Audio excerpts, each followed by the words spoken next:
if you've watched any of my videos for any length of time, you'll understand and know the passion that I have for keeping family tied to the outdoors and keeping them involved in your hunting and your property and how that all joins together.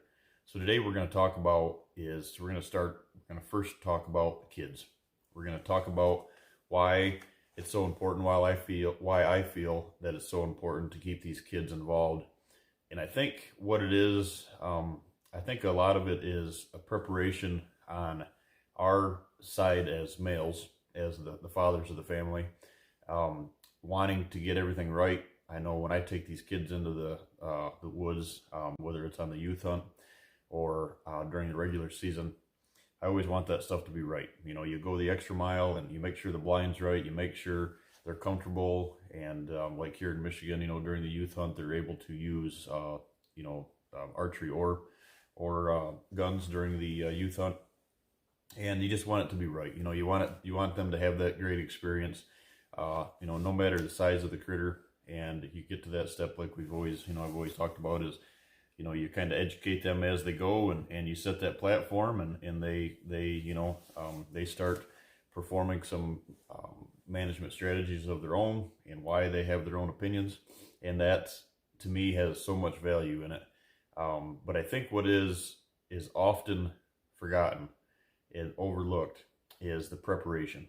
In this business, I try to keep my kids involved in the business as much as I can, not only just on the business aspect of it, but also because it ties to hunting directly as a family, and why it's so important to do that in the field as far as preparation on these properties, whether it's on a private parcel, or if you're only able to hunt public ground, whatever that case is. Whether you're in state, you're traveling out of state to hunt, those are experiences that will last these kids' lifetime. I know, looking back at it, I was fortunate enough that I was born and raised in an excavation company.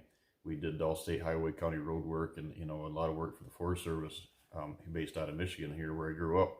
And my father was able to take myself on hunting trips. The girls weren't interested in it, you could say, and it was me and him. And looking back at that, they were some of the greatest memories I have, and we'll cherish those forever.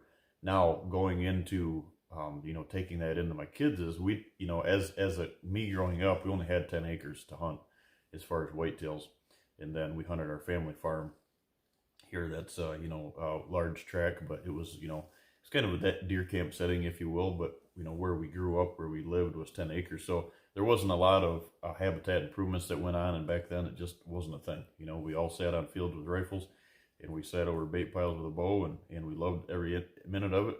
And back then we shot everything that had horns that came in, and it was just an experience. Got a pile of horns to prove it, so and to reflect on. So it's one of those things that has changed over the course of time here, I guess you could say.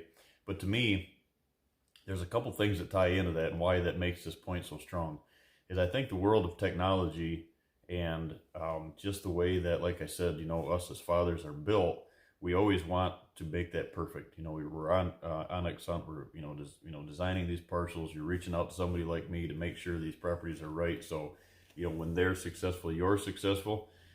But what we overlook is not including them in the habitat improvement. And looking back at my past, is I really wish I would have had that connection in understanding, being able to understand, why the property is designed the way it is, why it's set up the way it is, why these stands are in the right location, why the ever-changing ag is something so powerful to pay attention to, why we don't hunt on field edges, why we don't hunt on food plots. Tie all that into it, and I think the experience, it just adds to the experience. And I know in my son especially, he is already showing signs. He's already talking to other kids about it. He's already talking about, we transplanted some red osier dogwood a couple weeks ago.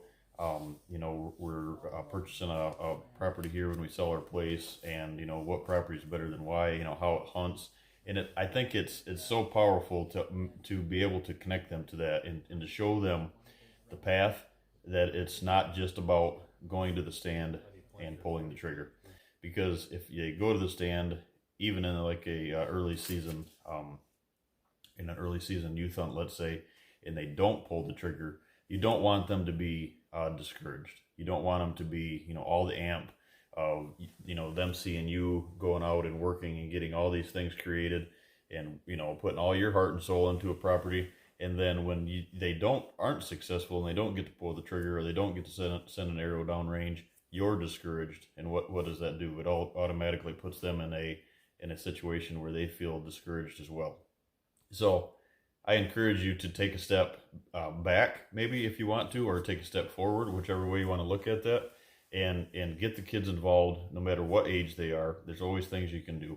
I've got some friends with some really young kids that are, just going to the blind with them, and climbing up in tree stands, ladder stands. And I've got other folks, family members, clients, good friends of mine, that their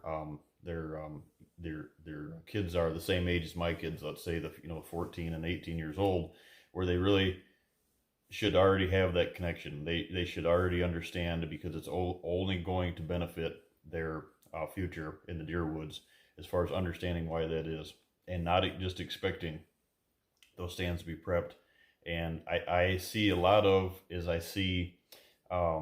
when the kids get to that age, like we've always said, there's all kinds of things that tie into that can steer them in other directions. Sports, girls, everybody has their own deal that they follow. And the problem with that is if your base for them to understand isn't strong, they only look at the success as a way to evaluate their hunt. And that is where we lose. I feel that's why we lose kids so quick. Your passion and my passion, for like designing properties and getting out on these farms and making sure things are right, doing food plots, doing all the habitat work. Our passion is so strong because our passion is deep. Their passion at that point in their hunting career is strong because they like to shoot. They like to pull the trigger. They like to have success. We'd love to have success as well, but our passion runs deeper than just pulling the trigger. And I think once you connect that, the habitat improvement and the understanding, the knowledge, the management that goes in with it, and I think it adds fuel to their fire. Why aren't we hunting this stand in the morning? Why are we only hunting this stand in the evening? Why can't we hunt this on this wind direction? It becomes a subject that you can promote with these kids for eternity, and it just fuels their fire. Now, the second part of this video, what I want to talk about is the relationship as far as the other part of the family, which is your spouse, or getting the ladies into hunting. Now, I have a lot of family friends that their wives don't hunt. Their wives or their girlfriends, they don't hunt. They don't mind that the guy hunts. They don't mind that the kids hunt with the guy. They think it's great, but they just don't want anything to do with the pulling of the trigger. A lot of it is they just don't want to do anything with hunting.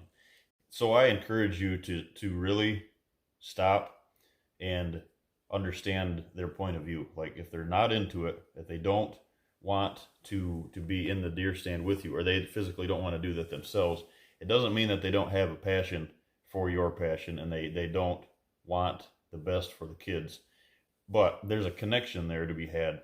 I was fortunate enough with my kids' mother years ago that she loved hunting. We had that connection, and it made, I think that set the platform for the kids in our family that really were able to take hold, because she had things that she was passionate about outside of hunting, and so did I.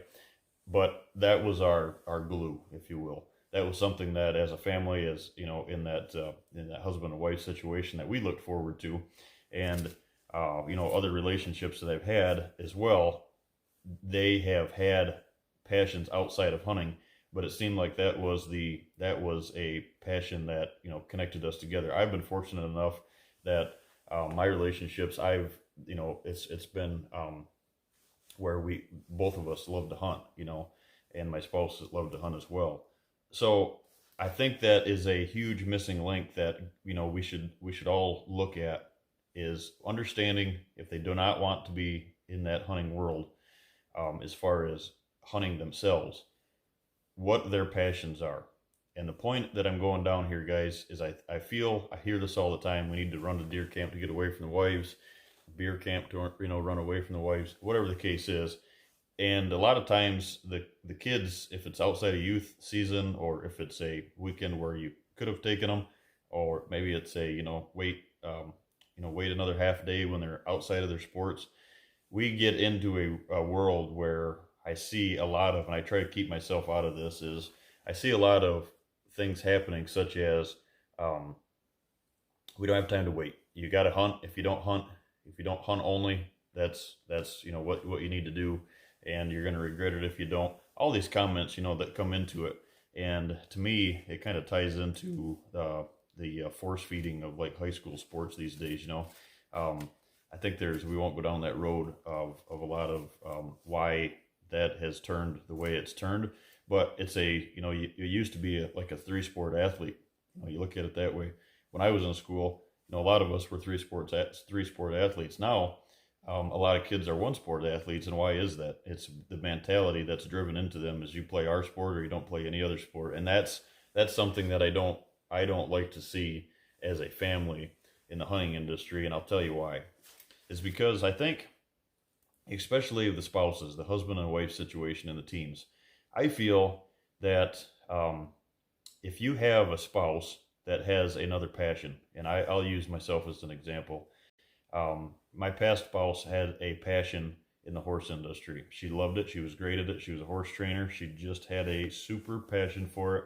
And I tried to promote and back that as much as I possibly could, because I had that passion for hunting, and I, tried to involve her in that. But I also wanted to show her that, my passion was strong in promoting her passion, because I felt very strongly about what she had to offer. But looking back at that situation and a lot of other situations that I see in relationships are in a family setting, is the person that you're trying to promote for their passion, you didn't include them enough in your passion. So in other words, I could have done things different as far as in the hunting world, whether that was, we didn't, at that point, we didn't have a large amount of private land to hunt, but I could have went the extra mile. I could have went out and hunted more on public land, which, more I do now. And, I could have went out and leased some farms. I could have made that more of a reason or a way to connect her world into my world, as far as the habitat improvement, the management, stand placement, like we've always talked, food plots, all that ties into it. And I think what you'll see is, if you respect somebody else's passion, if you include them in your passion, I should say, if you include them in your passion and you make that connection with them, whether they want to be in the stand with you and pull the trigger or not, there will be that, they will have that strong backing to promote your passion. And in this world, that is to promote hunting. So, because I see a lot of happening, is I see a lot of comments like, I've got to get home. I got to get out of the stand now, because if I don't, the wife's going to be upset. I can't be on the farm planting food plots. I can't be out here doing, habitat improvement. This stand's going to have to work. I didn't kill a buck last year. I didn't kill a buck a year before. I haven't killed a buck for 3 or 4 years, but that stand's in the same place, and it's just going to have to be that way, because I don't want to upset the wife. I can't spend, $10 on the property. And I think if you slowed things down and you really dialed into why that is that way, I think a lot of the fingers, instead of, that old saying is, if you point a finger at somebody, you have 3 pointing back at you. There's a lot that to be said. And I think we as males don't like that finger pointing done back at us. But I think a lot of it has to do with taking responsibility and understanding that we, in a lot of these situations, create this. So even if your spouse doesn't hunt, I would like to see is, have guys understand that even if they don't hunt, bring them into your world, as far as, a time management, a money management on your farm, why you're doing this, why you feel like you have to have the kids involved in this as much as you do, what goes into what goes in before you're able to pull the trigger or send an arrow down range. Tie all that stuff into it and watch the connection grow with her support with you, or from the ladies that are watching, his support that are with you.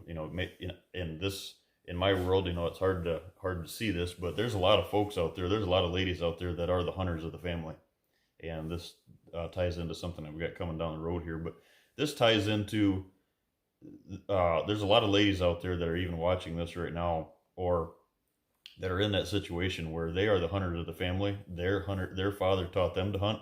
They were the girl. They didn't have brothers, or they had brothers that they hunted with, or whatever the case was. But they're the hunters in the family, and their husband doesn't hunt. And I see, what happens in those situations is the male doesn't want to have to learn. For heaven forbid your wife teach you anything.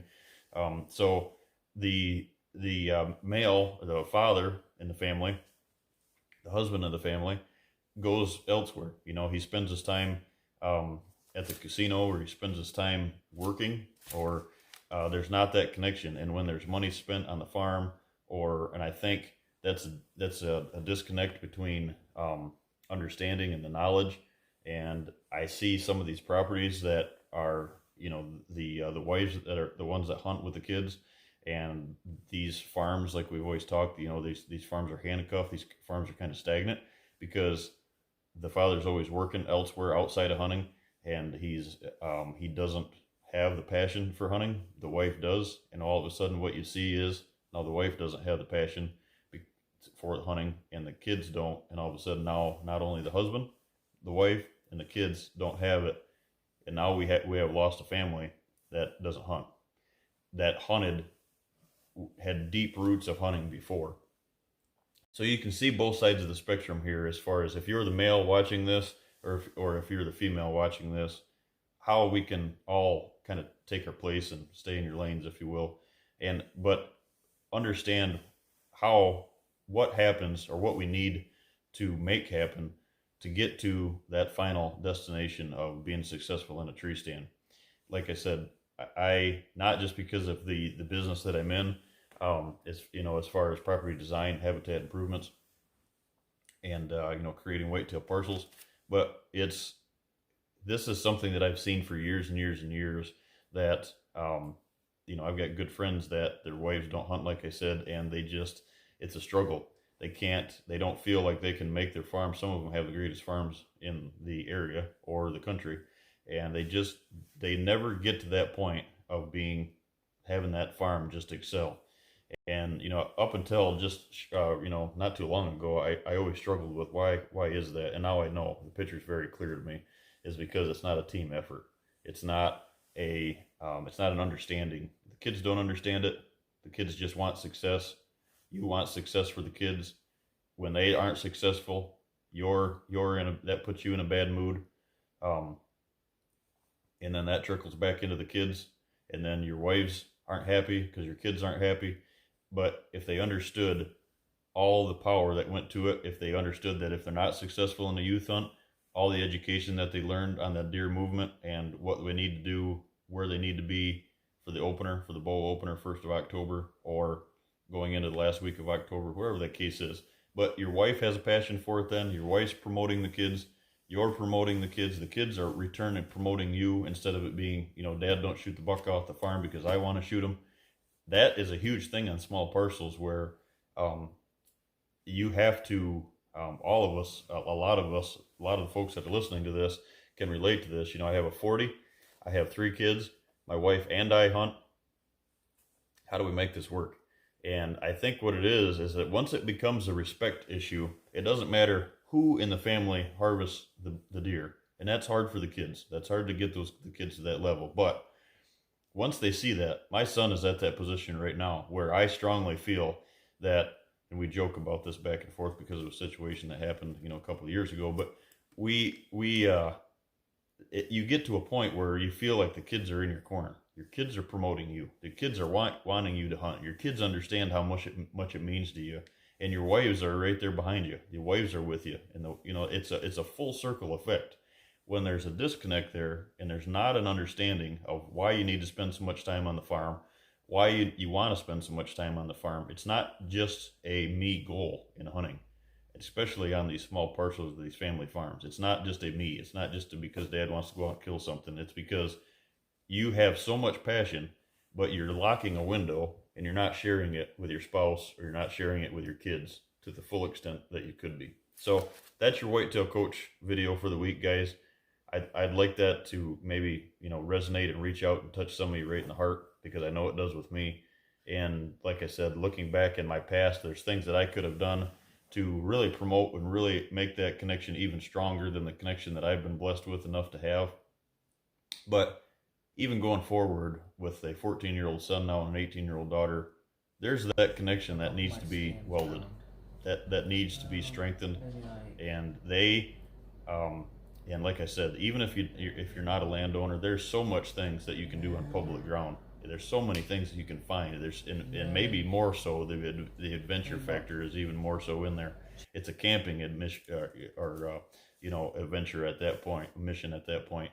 It's a time spent, scouting. It's instead of it just being on the farm, maybe the time that you're spending on the farm as far as habitat improvements on private land, out on public ground, it's taking the camper on 2 or 3 trips to that location that you're going to hunt in the fall. So the kids are not only going to remember your camping trips, they're going to also remember your hunting trips.